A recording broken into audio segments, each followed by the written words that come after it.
తీతుకు వ్రాసిన పత్రిక 1వ అధ్యాయము. దేవుడు ఏర్పరచుకొనిన వారి విశ్వాసము నిమిత్తమును నిత్యజీవమును గూర్చిన నిరీక్షణతో కూడిన భక్తికి ఆధారమగు సత్య విషయమైన అనుభవ జ్ఞానము నిమిత్తమును దేవుని దాసుడును యేసుక్రీస్తు అపోస్తలుడు నైన పౌలు మన అందరి విశ్వాస విషయములో నా నిజమైన కుమారుడగు తీతుకు శుభమని చెప్పి వ్రాయినది. ఆ నిత్య జీవమును అబద్ధమాడనేరని దేవుడు అనాది కాలమందే వాగ్దానము చేసెను గాని, ఇప్పుడు మన రక్షకుడైన దేవుని ఆజ్ఞ ప్రకారము నాకు అప్పగింపబడిన సువార్త ప్రకటన వలన తన వాక్యమును యుక్త కాలములయందు బయలుపరచెను. తండ్రి అయిన దేవుని నుండియు మన రక్షకుడైన క్రీస్తుయేసు నుండియు కృపయు కనికరమును సమాధానమును నీకు కలుగునుగాక.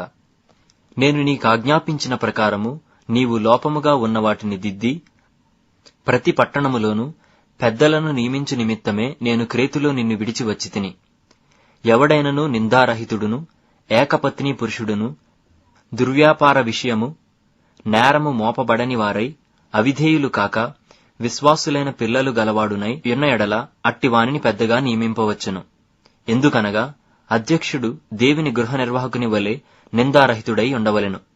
అతడు స్వేచ్ఛాపరుడును ముక్కోపియు మద్యపానియు కొట్టువాడును దుర్లాభము అపేక్షించువాడును కాక అతిథి ప్రియుడును సజ్జన ప్రియుడును స్వస్థ బుద్ధి గలవాడును నీతిమంతుడును పవిత్రుడును ఆశానిగ్రహము గలవాడునైయుండి తాను హితబోధ విషయమై జనులను హెచ్చరించుటకును ఎదురాడివారి మాట ఖండించుటకును శక్తిగలవాడగునట్లు ఉపదేశమును అనుసరించి నమ్మదగిన బోధను గట్టిగా చేపట్టుకొనువాడునై ఉండవలెను. అనేకులు విశేషముగా సున్నతి సంబంధులను అవిధేయులను వదరుబోతులను మోసపుచ్చువారినై ఉన్నారు. వారి నోళ్లు మూయింపవలెను. అట్టివారు ఉపదేశింపకూడని వాటిని దుర్లాభము కొరకు ఉపదేశించుచు కుటుంబములనే పాడు చేయుచున్నారు. వారిలో ఒకడు అనగా వారి స్వంత ప్రవక్తలలో ఒకడు ఇట్లనెను: క్రేతీయులు ఎల్లప్పుడూ అబద్ధికులను దుష్టమృగములను సోమరులకు తిండిపోతులనై ఉన్నారు. ఈ సాక్ష్యము నిజమే. ఈ హేతువు చేత వారు యూదుల కల్పనా కథలను సత్యము నుండి తొలగిపోవునట్టి మనుషుల కట్టడలను లక్ష్యపెట్టక విశ్వాస విషయమున స్వస్థులకు నిమిత్తము వారిని కఠినముగా గద్దింపుము. పవిత్రులకు అన్నియూ పవిత్రములే గాని అపవిత్రులకును అవిశ్వాసులకును ఏదియూ పవిత్రమైనది కాదు. వారి మనస్సును వారి మనస్సాక్షియు అపవిత్రపరచబడి ఉన్నవి. దేవుని ఎరుగుదుమని వారు చెప్పుకొందురు గాని అసహ్యులను అవిధేయులను ప్రతి సత్కార్యము విషయము భ్రష్టులునైయుండి తమ క్రియల వలన ఆయనను ఎరుగమన్నట్టున్నారు. అధ్యాయము. నీవు హితబోధకు అనుకూలమైన సంగతులను బోధించుము. ఎలాగనగా వృద్ధులు మితానుభవము గలవారును మాన్యులను స్వస్థబుద్ధి గలవారును విశ్వాస ప్రేమ సహనములయందు లోపము లేని వారునై ఉండవలెననియు, అలాగుననే వృద్ధ స్త్రీలు కొండెకత్తెలను మిగుల మద్యపానాసక్తులునై ఉండక ప్రవర్తనయందు భయభక్తులు గలవారై ఉండవలెననియు, దేవుని వాక్యము దూషింపబడకుండునట్లు యవన స్త్రీలు తమ భర్తలకు లోబడియుండి తమ భర్తలను శిశువులను ప్రేమించువారును స్వస్థబుద్ధి గలవారును పవిత్రులను ఇంట ఉండి పనిచేసుకొనువారును మంచివారునై ఉండవలెనని బుద్ధి చెప్పుచు మంచి ఉపదేశము చేయువారునై ఉండవలెననియు బోధించుము. అటువలనే స్వస్థబుద్ధి గలవారై ఉండవలెనని యవన పురుషులను హెచ్చరించుము. పరపక్షమందుండువాడు మనలను గూర్చి చెడుమాట ఏదియూ చెప్పనేరక సిగ్గుపడునట్లు అన్నిటియందు నిన్ను నీవే సత్కార్యముల విషయమై మాదిరిగా కనుపరుచుకొనుము. నీ ఉపదేశము మోసము లేనిదిగాను మాన్యమైనదిగాను నిరాక్షేపమైన హితవాక్యముతో కూడినదిగాను ఉండవలెను. దాసులైన వారు అన్ని విషయములయందు మన రక్షకుడగు దేవుని ఉపదేశమును అలంకరించినట్లు తమ యజమానులకు ఎదురు మాట చెప్పక ఏమియూ అపహరింపక సంపూర్ణమైన మంచి నమ్మకమును కనుపరచుచు అన్ని కార్యములయందు వారిని సంతోషపెట్టుచు వారికి లోబడి ఉండవలెనని వారిని హెచ్చరించుము. ఎలయనగా సమస్త మనుష్యులకు రక్షణకరమైన దేవుని కృప ప్రత్యక్షమై మనము భక్తిహీనతను ఇహలోక సంబంధమైన దురాశలను విసర్జించి శుభప్రదమైన నిరీక్షణ నిమిత్తము అనగా మహాదేవుడును మన రక్షకుడు నైన యేసుక్రీస్తు మహిమ యొక్క ప్రత్యక్షత కొరకు ఎదురుచూచుచు ఈ లోకములో స్వస్థ బుద్ధితోనూ నీతితోనూ భక్తితోనూ బ్రతుకుచుండవలెనని మనకు బోధించుచున్నది.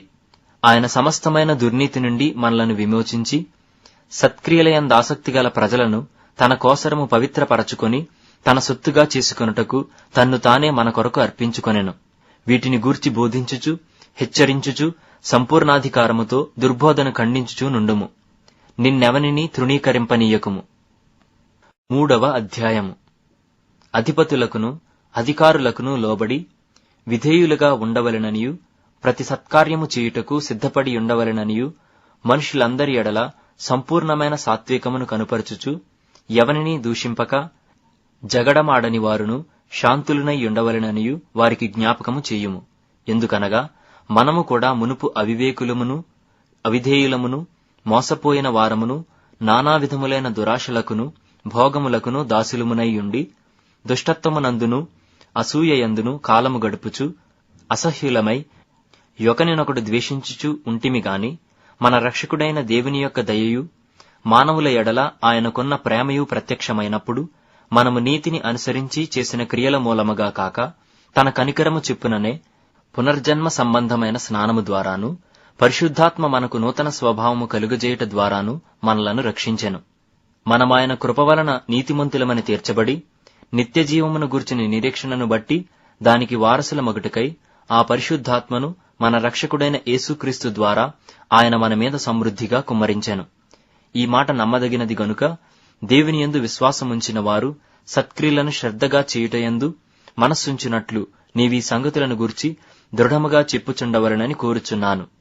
ఇవి మంచివియు మనుషులకు ప్రయోజనకరమైనవియునై ఉన్నవి గాని, అవివేక తర్కములను, వంశావళులను, కలహములను, ధర్మశాస్త్రమును గూర్చిన వివాదములను, నిష్ప్రయోజనమును వ్యర్థమునై ఉన్నవి గనుక వాటికి దూరముగా ఉండుము. మతభేదములు కలిగించు మనుషునికి 1-2 మారులు బుద్ధి చెప్పిన తరువాత వానిని విసర్జించుము. అట్టివాడు మార్గము తప్పి తనకు తానే శిక్ష విధించుకొనిన వాడై పాపము చేయుచున్నాడని నీవెరుగుదువు. నికొపొలిలో శీతకాలము గడపవలనని నేను నిర్ణయించుకొన్నాను గనుక, నేను అర్త్యమానైనను తుకికినైనను నీ యొద్దకు పంపినప్పుడు అక్కడికి నా యొద్దకు వచ్చుటకై ప్రయత్నము చేయుము. ధర్మశాస్త్రవేది అయిన జానాను అపొల్లోనును శీఘ్రముగా సాగనంపుము. వారికేమీయూ తక్కువ లేకుండా చూడుము. మనవారును నిష్ఫలులు కాకుండా నిమిత్తము అవసరమును బట్టి సమయోచితముగా సత్క్రియలను శ్రద్ధగా చేయుటకు నేర్చుకొనవలెను. నా యొద్ద ఉన్నవారందరూ నీకు వందనములు చెప్పుచున్నారు. విశ్వాసమును బట్టి మమ్మును ప్రేమించు వారికి మా వందనములు చెప్పుము. కృప మీ అందరికీ తోడైయుండునుగాక.